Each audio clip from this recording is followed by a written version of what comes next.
Hey YouTube, K-Knight23 here, the video game professor. And if you've been struggling to increase your gear score after you finally got your set of butchery gear, I'm here to help. Today, we're talking about branding runes.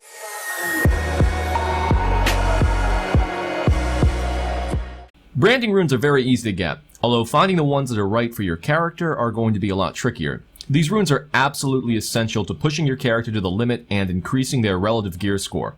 Here's what you need to know.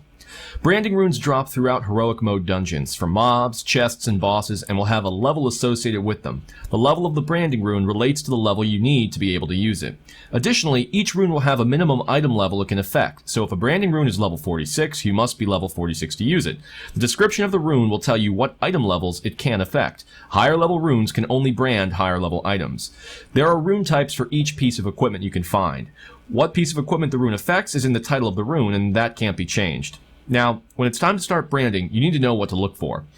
If you highlight a rune, you'll see a series of stats that are color-coded based on the rarity of the stat change, white, green, blue, etc.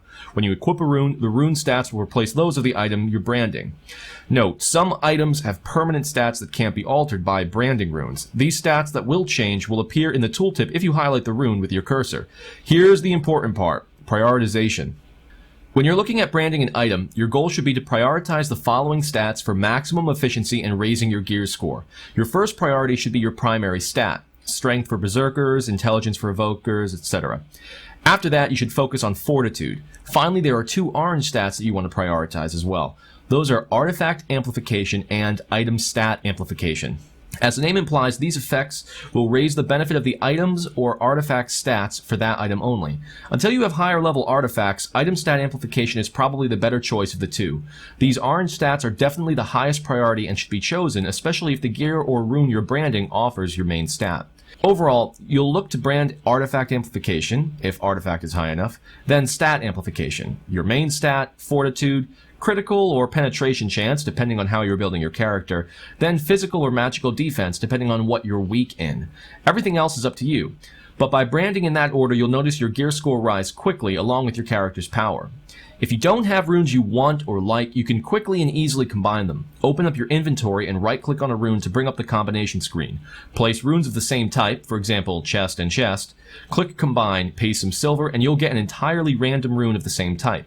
Don't sell or throw away your runes. Instead, combine those that you don't need for a chance of finding one with the perfect stats. Now, if you rune an item and then all of a sudden a better item drops, your rune isn't gone. You can buy a branding rune extractor from the marketplace for 135 credits to get it back. As far as I've seen, these don't drop in-game and cannot be purchased from general or mysterious merchants. You'll need to drop cash or dex if you want to pick one of these up. That's it, guys. I hope this helped. If you liked this video and learned something, please hit the thumbs up right now. Go! Do it! Click it! Also, please subscribe as more content is going to be coming out. Have any other tips? Want to see a particular guide? Let me know in the comments section below. This is K-Knight23, the video game professor, signing out. Happy branding, Devilians!